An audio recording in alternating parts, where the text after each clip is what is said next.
जय हिंद दोस्तों, मैं Rinki Pandey doubt counter YouTube channel पे आप सभी का स्वागत करते हैं। तो आज हम आपके लिए लेके आए हैं दक्षिण भारत की नदियां या प्रायद्वीपीय नदी तंत्र लेके आए हैं। तो इससे पहले हम क्या देख चुके हैं, हिमालय से बहने वाली जो नदियां हैं हम उन्हें देख चुके हैं। उसमें गंगा नदी सिस्टम और ब्रह्मपुत्र रिवर सिस्टम देख चुके हैं। तो जो भी नहीं देखे हैं वो चैनल पे जाकर देख सकते हैं हमारे वीडियो को। और आज हम इसे पढ़ने वाले प्रायद्वीपीय नदी तंत्र। तो हम आपको बता दें कि ये मैप के माध्यम से पढ़ेंगे और लास्ट में आपके लिए एमसीक्यूएस क्वेश्चन पहले की तरह रखे हुए हैं। तो आइए देखते हैं। दक्षिण भारत की नदियां यानी कि river system of south India. South India की जो नदी है उन्हें हम देखने वाले हैं। तो प्रायद्वीप नदी का मतलब क्या होता है, आइए सबसे पहले इसे जान लेते हैं। प्रायद्वीपी का मतलब ये होता है कि इधर हमारा क्या हुआ है, पूरा समुद्र से घिरा हुआ है, यानी तीन तरफ से, इधर और इधर, यानी पूरब, पश्चिम और दक्षिण में हमारा क्या हुआ है, जल से घिरा हुआ है। और अगर हम देखें तो उत्तर की तरफ हमारा यह भूमि से घिरा हुआ है, इसलिए हमें क्या बोलते हैं, इसे प्रायद्वीपीय बोलते हैं। तो आइए देखते हैं कि दक्षिण प्रायद्वीपीय भारत में मुख्य जल विभाजक का निर्माण पश्चिम जो पश्चिमी घाट मतलब द्वारा होता है, और जो ये पश्चिमी तट के निकट उत्तर से क्या करती हैं, दक्षिण की ओर स्थित होती हैं। तो अगले पॉइंट को हम देखते हैं कि अगले पॉइंट में क्या बताया गया है। कि अगले पॉइंट में ये बताया गया है कि प्रायद्वीपीय भाग की जो अधिकतर नदियां हैं, जैसे क्या हो गई, हमारी महानदी हो गई, गोदावरी हो गई, कृष्णा हो गई तथा कावेरी हो गई, ये पूर्व की तरफ ये क्या करती हैं, ये नदियां जो हैं पूर्व की तरफ बहती हैं तथा बंगाल की खाड़ी में ये गिरती हैं। और ये नदियां अपने मुहाने पे क्या करती हैं, डेल्टा का निर्माण करती हैं। किसका, इसे याद रखेंगे कि जो पूर्व की तरफ बहने वाली नदियां हमारी कौन कौन सी हैं, महानदी, गोदावरी, कृष्णा तथा कावेरी, ये क्या करती हैं, पूर्व की तरफ बहती हैं। तो ये अपने जो इनका जो जल होता है उनका त्याग कहाँ पे करती हैं, बंगाल की खाड़ी में, और वहां पे ये डेल्टा का निर्माण करती हैं। और कुछ नदियां जो प्रायद्वीप की नदियां हैं वो पश्चिम की तरफ बहती हैं, यानी अरब सागर में अपने जल का त्याग करती हैं, जो डेल्टा ना बनाकर क्या बनाती हैं, एस्चुरी बनाती हैं। आइए देखते हैं अगला पॉइंट क्या दिया गया है।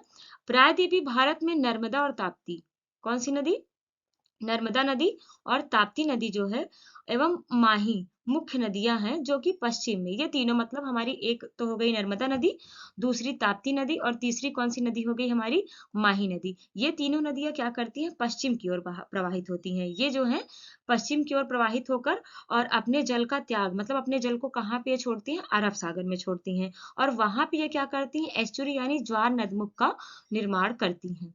ठीक है, अगले पॉइंट को देखते हैं।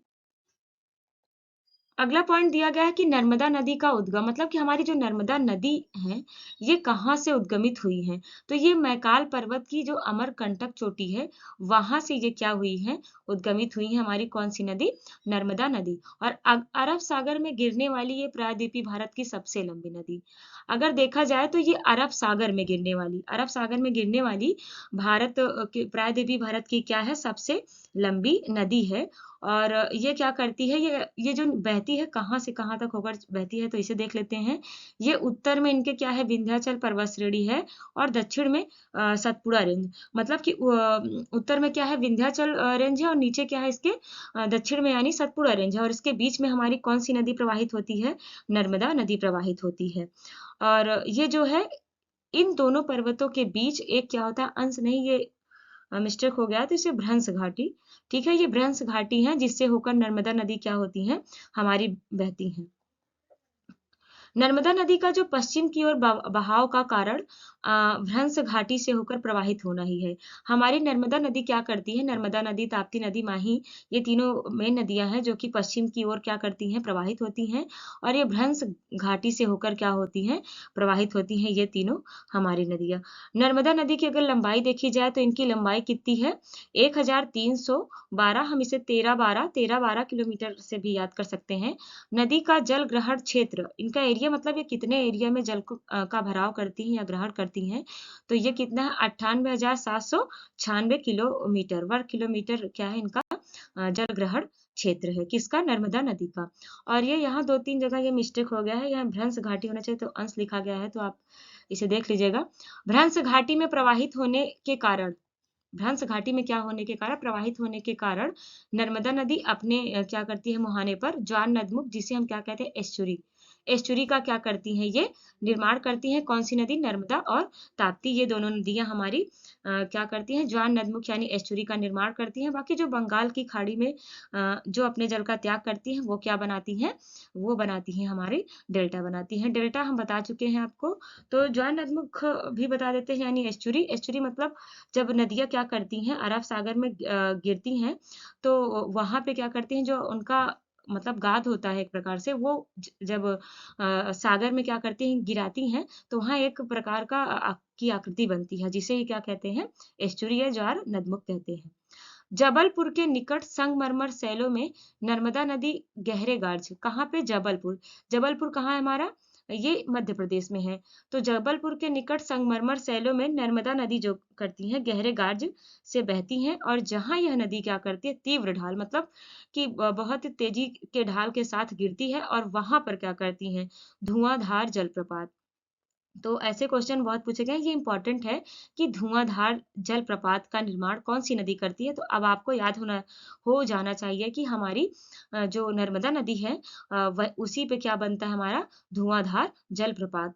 और कहाँ पे बनता है? मध्य प्रदेश में, ये भी याद रखिएगा, ऐसे भी क्वेश्चन पूछे गए हैं। तो अगली अब हमारी क्या आ गई है? ताप्ती नदी। कौन सी नदी अब हम देखने वाले? ताप्ती, और ये भी पश्चिम प्रवाहित नदियां हैं। और ताप्ती नदी क्या करती है? मध्य प्रदेश के कहाँ से निकलती है? ये मध्य प्रदेश के जो बैतूल जिला है वहां के मलताई मलताई के निकट क्या करती है? सतपुड़ा रेंज से। कौन सी पहाड़ी से? सतपुड़ा पहाड़ियों से निकलती हैं, और जिसकी लंबाई जो है लगभग कितनी है? 724 किलोमीटर है। और ये अपवाह क्षेत्र का लगभग ये कितना? 65,145 वर्ग किलोमीटर इनका अपवाह क्षेत्र है। कौन सी नदी का? ताप्ती नदी का। और ये कितनी लंबी है? मतलब लगभग इनकी लंबाई है 724 किलोमीटर है। और मध्य प्रदेश हो गया, महाराष्ट्र हो गया, गुजरात से ये प्रवाहित होती हुई यह नदी फिर क्या करती हैं? अरब सागर में ज्वार नदमुख का निर्माण करती हैं। सबसे पहले ये निकलती है मध्य प्रदेश से, फिर महाराष्ट्र और गुजरात से होते हुए अपने जल का त्याग मतलब कहाँ पे करती हैं? अपने जल को जो छोड़ती हैं वो अरब सागर में छोड़ती हैं। अगले पॉइंट को देखते हैं। गोदावरी नदी। अब हम क्या पढ़ने वाले हैं? गोदावरी नदी। गोदावरी नदी जो है प्रायद्वीपीय भारत की सबसे लंबी नदी है। प्रायद्वीपीय भारत की सबसे लंबी नदी है, और जिसकी लंबाई लगभग कितनी है? 1465 यानी 1465 किलोमीटर हमारे जो है गोदावरी नदी की लंबाई है, और ये सबसे लंबी नदी है हमारे प्रायद्वीप की या दक्षिण भारत की। यह नदी जो है महाराष्ट्र में नासिक मतलब ये कहाँ से उद्गमित होती है? तो ये जो है नासिक के त्र्यंबकेश्वर से निकलती है। कहाँ से निकलती है? महाराष्ट्र के नासिक। इसे याद रखिएगा कि जो हमारी गोदावरी नदी है, ऐसे क्वेश्चन पूछे गए हैं कि जो है गोदावरी नदी कहाँ से निकलती है? तो ये महाराष्ट्र में नासिक के त्र्यंबकेश्वर से निकलती है, और दक्षिण मध्य भारत को पार कर ये दक्षिण पूर्व की ओर बहती है, और बंगाल की खाड़ी में। ये कैसी नदी है? दक्षिण पूर्व के मध्य से भारत को पार करते हुए दक्षिण पूर्व की ओर बहती हैं, और बंगाल की खाड़ी में अपने जल का क्या करती हैं? ये छोड़ती हैं। प्रायद्वीपीय नदियों में अगर देखा जाए तो गोदावरी नदी का अपवाह तंत्र सबसे बड़ा है। गोदावरी जो नदी है हमारी, ये सबसे लंबी भी है, और इसका अपवाह तंत्र भी क्या है हमारा? बड़ा ही होगा। और अगला है इस द्रोणी मतलब इनकी जो द्रोणी होती है महाराष्ट्र नदी द्रोणी का ये 50% भाग है। कितना है? 50% भाग है। और तेलंगाना, आंध्र प्रदेश, मध्य प्रदेश, ओडिशा, छत्तीसगढ़, कर्नाटक, पुदुचेरी, यमन में स्थित है। मतलब यहाँ से होते हुए ये क्या करती हैं? बहती है। गोदावरी में इनकी अनेक ट्रिब्यूटरी है। गोदावरी में अनेक सहायक नदियां मिलती हैं।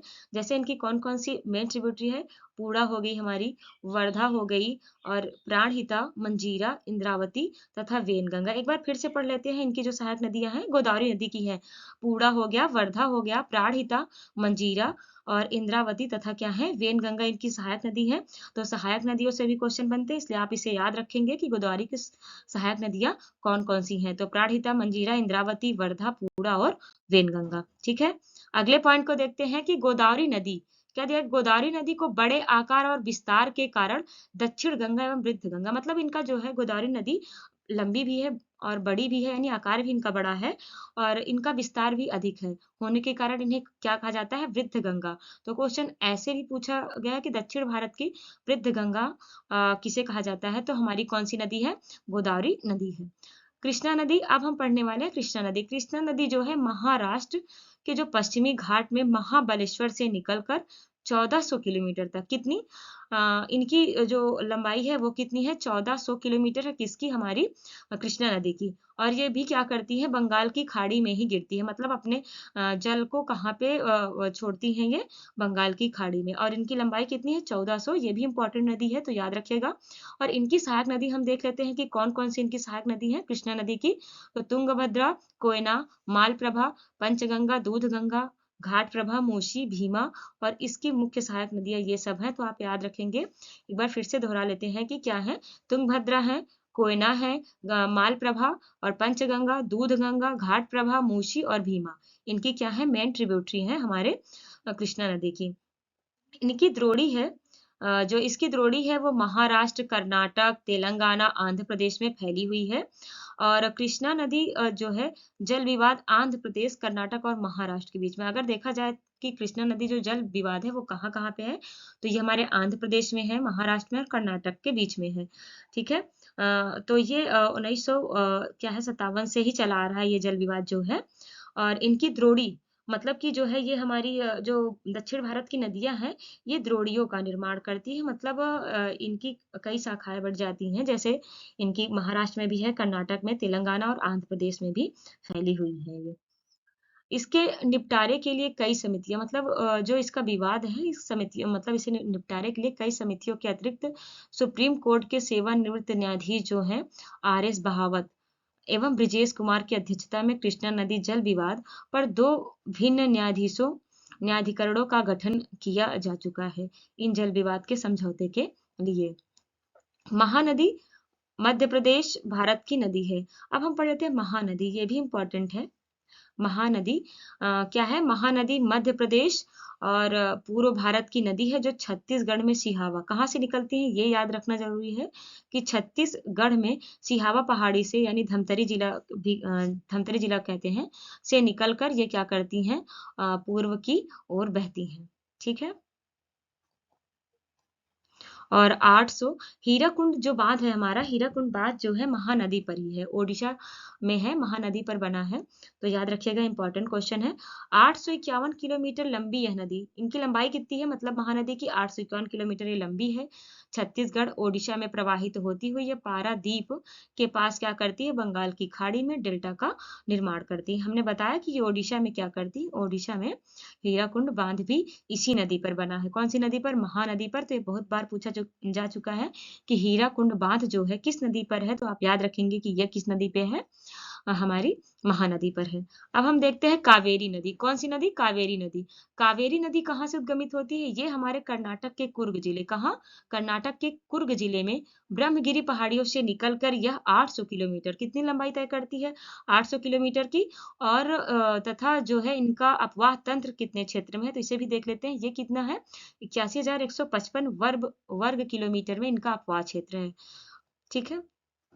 अगला देखते हैं कि यह तिरुचिरापल्ली के निकट बंगाल की खाड़ी में ये भी क्या करती है अपने जल को क्या करती है बंगाल की खाड़ी में गिरती हैं यानी मिलाती हैं और इनका अपवाह क्षेत्र कहाँ का है मतलब कौन-कौन से ये मतलब राज्य में से अपवाहित होती हैं तो केरल हो गया, कर्नाटक हो गया, तमिलनाडु हो गया और संघ शासित प्रदेश हमारा केंद्र शासित प्रदेश पुदुचेरी में भी इनका फैलाव है। किसका? हमारे कावेरी नदी का। ठीक है, याद रखेंगे आप इसे। और ये जो है पहाड़ी से नीचे उतरने के बाद ये क्या करती हैं कावेरी नदी जो है हमारी पहाड़ी से जब नीचे उतरती है तो ये दक्कन के पठार में प्रवाहित होने होती है और यहाँ श्रीशैलम रंगपट्टनम शिव समुद्रम एवं रंगम द्वीपों का भी क्या करती है निर्माण करती है तो कावेरी नदी पर हमारा क्या है शिव समुद्रम जलप्रपात है तो इसे भी याद रखेंगे शिव समुद्रम जलप्रपात हमारे यहाँ का क्या है दूसरे नंबर का जलप्रपात है तो इसे याद रखेंगे कावेरी नदी पर बनता है इंपॉर्टेंट क्वेश्चन है कावेरी नदी की जो है प्रमुख सहायक नदी कौन-कौन सी है उसे भी हम देख लेते हैं कि अमरावती है, भवानी है, हेमावती है और काविनी। काविनी कई बार पेपर में पूछा गया है और हमें लगता है कि आपको ये याद भी अच्छे से रहेगा क्योंकि ये कावेरी नदी की क्या है सहायक नदी और इनका नाम मिलता-जुलता है कावेरी से कामनी। तो आपको याद हो जाएगा भारत में आयतन की दृष्टि से सबसे बड़ा जलप्रपात कौन-सा है? कावेरी नदी पर बनता है। भारत में आयतन की दृष्टि पे मतलब आयतन की दृष्टि से अगर देखा जाए तो सबसे बड़ा जो जलप्रपात है, वो कावेरी नदी पर ही बनता है। ठीक है? जिसका नाम शिव समुद्रम जलप्रपात है। ये दिया गया है जिसका नाम शिव समुद्रम जलप्रपात है। आयतन की दृष्टि से सबसे बड़ा जो है हमारा जलप्रपात है हमारे भारत का, वाटरफॉल जिसे हम बोलते हैं। तो आप इसे याद रखेंगे, इंपॉर्टेंट है। प्रपात द्वारा उत्पादित विद्युत जो है मैसूर, बेंगलुरु, कोलार स्वर्ण क्षेत्र को प्रदान की जाती है। किस किस क्षेत्र को प्रदान की जाती है? मैसूर को, बेंगलुरु को और कोलार स्वर्ण क्षेत्र को प्रदान की जाती है। एस्चुरी जो होती है जल की ऐसी अर्ध संलग्न तटीय स्थल आकृति है। क्या बताया गया कि एस्चुरी जो होती है वो क्या होती है? जल की ऐसी अर्ध संलग्न तटीय स्थल आकृति होती है जहां नदियों द्वारा क्या होता है, बहाकर लाए गए मलबे द्वारा बहकर क्या होता है, समुद्र में चले जाते हैं। तो वहां पर क्या होता है, एक आकृति का निर्माण हो जाता है, उसे ही हम क्या कहते हैं, एस्चुरी कहते हैं। और इस प्रकार के जो है समुद्र तथा नदियों के मिलान बिंदु पर एस्चुरी का निर्माण होता है। एस्चुरी को ही हम ज्वार नदमुख कहते हैं। और जो क्या होती है, हमारी पूर्व दिशा में प्रवाहित होने वाली नदियां हैं वो डेल्टा का निर्माण करती हैं, और जो पश्चिम दिशा में प्रवाहित होती हैं वो किसका, एस्चुरी का निर्माण करती हैं। ऐसे क्वेश्चन पूछे गए हैं, इसे याद रखेंगे आप। विश्व की अगर सबसे बड़ी देखा जाए कि कौन सी एस्चुरी है, तो विश्व की सबसे बड़ी एस्चुरी लॉरेंस नदी पर है, सेंट लॉरेंस नदी पर है। इसे याद रखिएगा कि विश्व की सबसे बड़ी एस्चुरी कौन सी नदी पर है, तो सेंट लॉरेंस नदी पर है। अब हम आइए क्या देखने वाले हैं कि हमारी जो नदियां हैं वो कहाँ से उद्गमित होती हैं और उनकी लंबाई कितनी है। तो ये देखो, इधर नदी दिया गया है, इधर इधर इनका उद्गम दिया गया है, और यहाँ पे क्या दिया गया है कि इनकी लेंथ दी गई है कि ये किलोमीटर में कितनी लंबाई की है। तो नर्मदा नदी सबसे पहले हम देखते हैं। नर्मदा नदी, नर्मदा नदी जो है अमरकंटक, अमरकंटक के मैकाल पर्वत रेंज से यह क्या करती है, निकलती है, और जिनकी लंबाई 1312 यानी 1312 वर्ग किलोमीटर है। और अगली हमारी ताप्ती नदी, ये भी पश्चिम प्रवाहित, यानी ये दोनों नर्मदा और ताप्ती ये क्या करती हैं, अरब सागर में अपने जल को छोड़ती हैं। और इनकी सहायक नदी मुल्ताई, बैतूल, मतलब सॉरी, उद्गमित ये होती है मैताई बैतूल जिले के मध्य प्रदेश, यानी बैतूल जिले के मध्य प्रदेश से निकलती है। और जो है इनकी लंबाई कितनी है, 724 वर्ग किलोमीटर है। और तीसरी हमारी गोदावरी नदी है, जिसे हमने अभी पढ़ा है, तो इससे देख के आपको अच्छे से याद हो जाएगा कि जो हमारी गोदावरी नदी है वह त्र्यंबकेश्वर की पहाड़ी के नासिक महाराष्ट्र, मतलब नासिक जिला से ये क्या करती है, निकलती है, और जिनकी लंबाई कितनी है, 1465 किलोमीटर है, वर्ग किलोमीटर है। और ये क्या है, भारत प्रायद्वीपीय भारत की सबसे लंबी नदी है हमारी, कौन सी, गोदावरी नदी। और इन्हें ही वृद्ध गंगा नदी भी कहा जाता है, इसलिए आप याद रखिएगा। कृष्णा नदी, कृष्णा नदी जो है महाबलेश्वर, महाबलेश्वर यानी महाराष्ट्र के महाबलेश्वर से निकलती हैं, और जिनकी लंबाई कितनी है, 1400 किलोमीटर। वही हमारी कावेरी नदी, जिन पर शिव समुद्रम जलप्रपात है, और ये जो है कहाँ से निकलती है, ब्रह्मगिरी पहाड़ी के कुर्ग कर्नाटक से ये निकलती है, और इनकी लंबाई कितनी है, 800 किलोमीटर है, वर्ग किलोमीटर। महानदी जो कि छत्तीसगढ़ से निकलती है, छत्तीसगढ़ के सिहावा पहाड़ी से निकलती है, और जिनकी लंबाई कितनी है, 851 वर्ग किलोमीटर है। अब आइए देख लेते हैं कि नदी और जो उनकी सहायक नदियां हैं वो कौन कौन सी इंपॉर्टेंट है। कई बार पेपर में हमेशा पूछे जाते हैं कि जो है कि कौन सी नदी, मतलब इस नदी की सहायक नदी कौन सी है, इनकी ट्रिब्यूटरी कौन सी है। तो देखते हैं, गोदावरी, गोदावरी की कौन कौन सी है, पूर्णा, वर्धा, प्राणहिता, मंजीरा, वेनगंगा, इंद्रावती। और कृष्णा की कौन कौन सी है, हालांकि हम अभी जो फैक्ट पढ़ रहे थे उसमें हम इसे देख चुके हैं, लेकिन एक बार फिर से देखने के बाद हमारा रिवीजन अच्छे से हो जाएगा। उम्मीद करते हैं आप इसे याद कर लेंगे। तुंगभद्रा, कोयना, घाट प्रभा, मूसी, भीमा, मालप्रभा और पंचगंगा, दूधगंगा, ये कृष्णा की। एक बार दोहरा लेते हैं, तुंगभद्रा, कोयना, घाट प्रभा, मूसी, भीमा, मालप्रभा, पंचगंगा और दूधगंगा, ये कृष्णा की है। और कावेरी की कौन सी है, अमरावती है, भवानी है, हेमावती और कामिनी। कामिनी इंपॉर्टेंट है, कामिनी आपको याद भी रहना चाहिए। और अगला है महानदी, शिवनाथ, हर्षदेव, इब और तेल, तेल, ये इंपॉर्टेंट, ऐसे पूछा जाता है कि तेल किसकी सहायक मतलब कौन सी नदी की सहायक नदी है, तो ये हमारे महानदी की है। और महानदी पे क्या है, हमारा कौन सा बांध बना हुआ है, तो हीराकुंड बांध बना हुआ है, ठीक है, ओडिशा में। आइए हम आगे बढ़ते हैं। अब हम आ गए हैं इंपॉर्टेंट क्वेश्चन की तरफ। हम क्या देखने वाले हैं, इंपॉर्टेंट क्वेश्चन देखने वाले हैं। अभी तक हमने जो भी पढ़ा है उससे जितने भी इंपॉर्टेंट क्वेश्चन बन सकते हैं उसे हम लाए हुए हैं आपके लिए। तो अगर आप इसे पढ़ के क्या करेंगे, आपका रिवीजन भी इसी क्लास में हो जाएगा। तो क्वेश्चन पूछा गया कि नर्मदा घाटी किन पर्वत श्रृंखलाओं के बीच में स्थित है। Narmada valley is situated between which mountain range, Bhander और मैकाल, सतपुड़ा और अरावली, सतपुड़ा और विंध्याचल, विंध्याचल अरावली। तो हमने अभी पढ़ा है, ये जो है हमारी सतपुड़ा और जो है विंध्याचल के बीच में हमारी नर्मदा नदी जो है भ्रंश घाटियों से बहती है। अगला क्वेश्चन क्या है? अगला क्वेश्चन देखते हैं। अगले में पूछा गया कि नर्मदा घाटी जो है उदाहरण है। Narmada valley is an example of किसकी? भ्रंश कगार की या भ्रंश घाटी की या ग्रीवा खंड की या हास्ट की? तो ये हमारी है भ्रंश घाटी का उदाहरण है। हम इसे पढ़ चुके हैं। उम्मीद है कि आप इसे आसानी से कर रहे होंगे। आइए अगले क्वेश्चन को देखते हैं। ऑप्शन बी इसका राइट है। अगला क्वेश्चन दिया है कि निम्नलिखित में से कौन सा जनपद नर्मदा बेसिन का भाग है? यानी विच of the following districts is part of Narmada basin? Narmada basin का कौन सा भाग है? तो राजनंदगांव है, रायपुर है, कोरबा है, बस्तर है। तो ये है ऑप्शन ए राइट है, यानी राजनंदगांव इसका सही जवाब हो जाएगा। अगले क्वेश्चन को देखते हैं। अगले क्वेश्चन में क्या पूछा गया है? अगले में पूछा गया कि अमरकंटक में कौन सी नदी का उद्गम होता है? यानी which river originates from Amarkantak? Amarkantak से कौन सी नदी का उद्गमित होती है? आपको पता है तो आप इसे क्या करेंगे? कमेंट बॉक्स में लिखेंगे। आइए अगले क्वेश्चन को देखते हैं। अम, अगला क्वेश्चन हमारा दिया गया है। वैसे इसमें आंसर दिया है तो बताने की कोई बात ही नहीं कमेंट बॉक्स में। आप देख रहे हैं कि नर्मदा नदी है। निम्नलिखित में से अरब सागर में गिरने वाली नदी कौन सी है? Which of the following rivers fall into the Arabian sea? Arabian सागर में यानी गिरने वाली कौन सी नदी है? गोदावरी, ताप्ती, कृष्णा और महानदी आपने पढ़ा है। ताप्ती और क्या है हमारी नर्मदा नदी है। तो इसलिए ऑप्शन बी क्या हो जाएगा? राइट हो जाएगा। अगला क्वेश्चन देखते हैं कि अगले क्वेश्चन में क्या पूछा गया है। अगले क्वेश्चन में पूछा गया कि निम्नलिखित में से कौन सी नदी पश्चिम की ओर बहती है? पश्चिम की ओर अब आपने पढ़ा है कि क्या है? ताप्ती और नर्मदा नदी। इसलिए ऑप्शन बी हमारा क्या हो जाएगा? राइट। ताप्ती है नहीं और नर्मदा दिया है इसमें।